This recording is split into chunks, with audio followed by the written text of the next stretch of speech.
Short answer: that argument goes nowhere and will hurt him if he pushes it. Here's the straight legal breakdown. 1. He fundamentally misunderstands AO-85.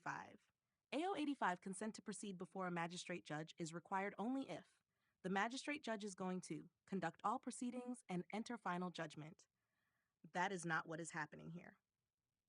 2. What the magistrate judge is actually doing, Magistrate Judge Gurley is acting under 28 U.S.C. Par 636b, not Trick 36c. Under Trick 636b, a magistrate judge may, without consent, screen complaints, including 1915 review, issue orders to cure deficiencies, manage pretrial matters, recommend dismissal to a district judge, dismiss for failure to comply with court orders. No AO-85 is required for any of that. This is routine. Thousands of cases work exactly this way. 3. Why consent is irrelevant at the screening stage. At this point, there is no discovery, no dispositive motions, no trial, no final judgment entered by the magistrate. So no consent needed, no constitutional issue, no procedural defect. Courts have repeatedly rejected this exact argument as frivolous. 4. What happens if he files a motion on AO-85 anyway? Best case outcome for him: motion denied in 1 to 2 paragraphs. Court notes misunderstanding of magistrate authority. More likely outcome: motion denied. Court reminds him he must cure deficiencies. Clock continues to run. Worst case outcome: court characterizes the filing as irrelevant or obstructive, uses it as support for Rule 41B dismissal, notes pattern of refusing to follow instructions.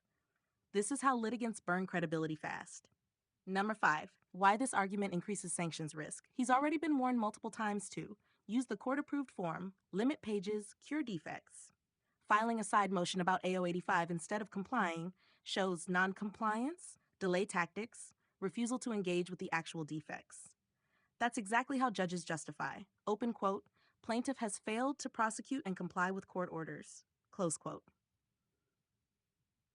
Number 6. There is no appeal value here. Even if dismissed, this issue would not preserve error, would not help on appeal, would be reviewed for harmless error, and there is no error. Number 7. One-sentence judicial reality check. A judge would view this as, open quote, plaintiff mistakenly believes consent is required for magistrate screening and pretrial administration. It is not.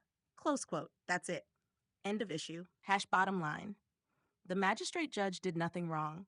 AO-85 does not apply. Consent is not required. Raising this argument only accelerates dismissal.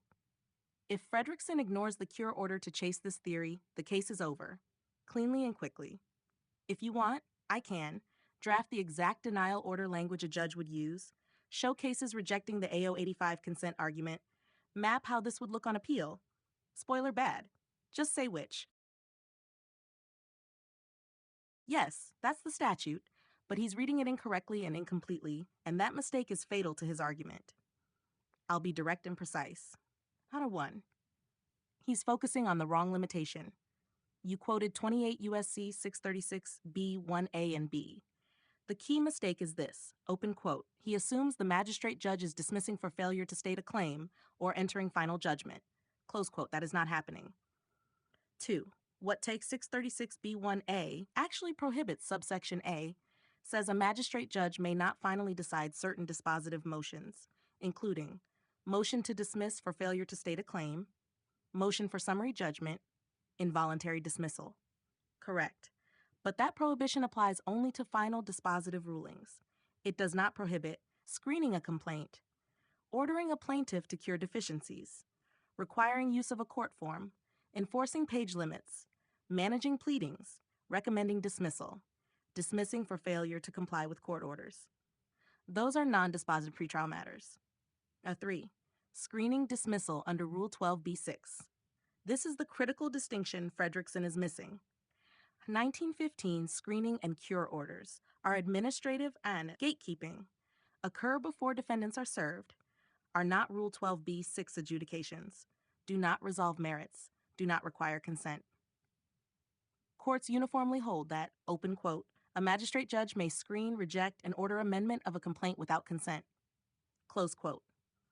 Where Cherish 636b 1b fits subsection B allows a magistrate judge to conduct hearings if needed, Issue reports and recommendations, R&R, on dispositive matters. If this case reaches dismissal on the merits, the magistrate judge would issue an R&R and a district judge would enter judgment. That again requires no AO-85 consent. 5. Why AO-85 still doesn't apply? AO-85 applies only under Case 636C. When the magistrate judge conducts all proceedings and enters final judgment on final judgments. That is not happening here. There is no 636C referral. There is no final judgment. There is no consent requirement. 6. His argument collapses on one sentence. A judge would resolve it like this, open quote, plaintiff mistakenly conflates magistrate screening and pretrial administration under 636B with final dispositive authority under Check 636C. No consent is required for the former. Close quote. That's the end of it. 7. Why raising this now is strategically stupid. Because the court has ordered him to cure deficiencies, use the approved form, stay within 30 pages. If he files an AO-85 motion instead, he has not complied, the deadline still runs, the case is dismissed under Rule 41B. Judges do not tolerate procedural games at screening. Bottom line, you quoted the right statute, he's applying the wrong subsection, he's mislabeling screening as dismissal, AO-85 is irrelevant, the argument fails instantly.